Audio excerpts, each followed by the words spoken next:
पढ़ना क्या है और क्या नहीं पढ़ना है। सबसे पहले आप हिंदी में उठा लेते हैं, सारा चीज़ एक तरफ से पढ़ना शुरू कर देते हैं।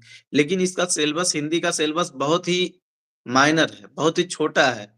छोटा होने के साथ-साथ लेकिन ये भी है कि देखन में छोटा लागै, ठीक है? घाव करे गंभीर तो ज़ाहिर-सी बात है कि ये छोटा है लेकिन आपको इतना हिंदी का टच करना है कि जिससे ज़्यादा से ज़्यादा आप प्रश्न हल कर सकें। 60 में अच्छा स्कोरिंग जाता है, वो आपको करना पड़ेगा। विलोम शब्द है 10 शब्द, ठीक है? वो पूछे जाएँगे। इसके साथ-साथ वाक्य एवं वर्तनी शुद्ध का, है ना? वाक्य एवं वर्तनी शुद्ध का हाँ, उमेश चंद जुड़े हैं, जुड़े रहिए। वाक्य एवं वर्तनी शुद्ध है। रानी रानी जुड़ी हैं, यथार्थ स्टडी जुड़ी है। इसके अलावा ओल्ड करके कोई ये सिंबल है, फिर ओल्ड है, तो ये भी जुड़े हैं। बहुत-बहुत धन्यवाद, आप जुड़े रहिए हमारे इस चैनल से। इसके साथ-साथ देखिए वाक्य एवं वर्तनी शुद्ध पूछे जाते हैं, जिसमें व किसी तरह से जैसे कोई वाक्य गलत है ना?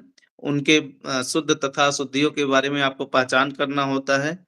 अनेक शब्दों के एक शब्द, ये भी आपसे पूछा जाता है।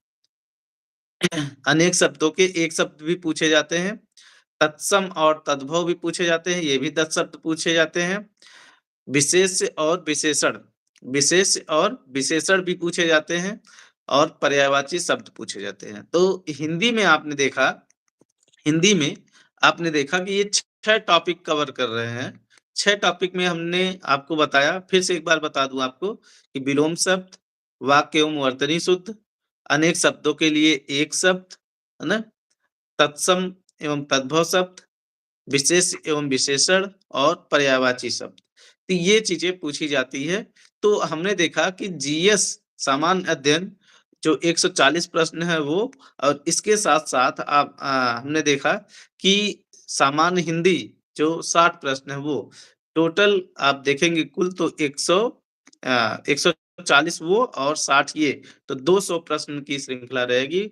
यूपी पीसीएस द्वारा जो कराया जाने वाला आरओ एआरओ एग्ज़ाम है 11 फरवरी को होना सुनिश्चित हुआ है।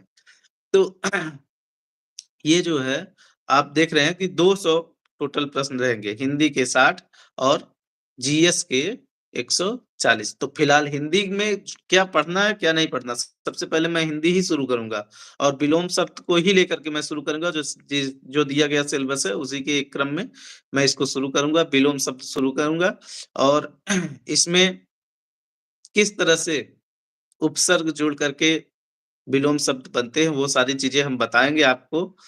तमाम सारी चीज़ों पर चर्चा करेंगे। तो आप लोग ज़्यादा से ज़्यादा लोग इस बैच से जुड़िएगा। बहुत-बहुत धन्यवाद। आप लोग आए, बहुत अच्छा लगा। आप सभी को सुप्रभात। तो कल भी अभी देखिए क्योंकि हमको लोगों को जोड़ना है, आप लोग भी हमारे छात्र हैं। आप लोगों से भी उम्मीद करते हैं कि आप लोग जोड़िए, इस बैच से जुड़िए और बस सर जी जा रहे हैं कोचिंग पढ़ाने। बहुत अच्छा लगता है उमेश जी कि ये जो छात्र जीवन है, छात्र जीवन में संघर्ष करके खुद पढ़ना और दूसरे को पढ़ाना बहुत अच्छी बात है। आप शिक्षा का एक मिसाल पेश कर रहे हैं अपने क्षेत्र में, अपने यहाँ के बच्चों को पढ़ा रहे हैं, बहुत ही अच्छा है कि शिक्षा की एक अलग जगाए हुए हैं। अच्छा वैसे भी हमारा जो क्षेत्र है, वो शिक्षा के मामले में बहुत पीछे है। ओवरऑल जौनपुर की बात मैं नहीं कर रहा हूँ, लेकिन अपने इस शाहगंज क्षेत्र की बात कर रहा हूँ। शिक्षा के मामले में बहुत ही पीछे है, तो आप सभी लोग इस तरह का मेहनत करिए कि शिक्षा के प्रति उनको प्रोत्साहित करिए। वो पढ़ें, पढ़ लिख कर के आगे बढ़ें और अपने गाँव का नाम रोशन करें, अपने माता-पिता का नाम रोशन करें। तो आज के लिए जो सिलेबस था, हमने सिलेबस आपको बता दिया। कल ये हम पीडीएफ में डिस्क्रिप्शन में लगा देंगे, आप लोग वहाँ से डाउनलोड कर सकते हैं। और इसके साथ-साथ मैं कल रिटेन मतलब किस तरह से आपको लाइव में जो है रिटेन भी आपको बताऊँगा ये सारी चीज़ें। कल फिर वही चीज़ें बताया जाएगा। आप लोग जुड़े रहिएगा हमारे चैनल्स के साथ। बहुत-बहुत धन्यवाद, आप आएँ। सभी को जय हिंद, जय भारत, भारत माता की जय। वंदे मातरम। धन्यवाद, थैंक यू।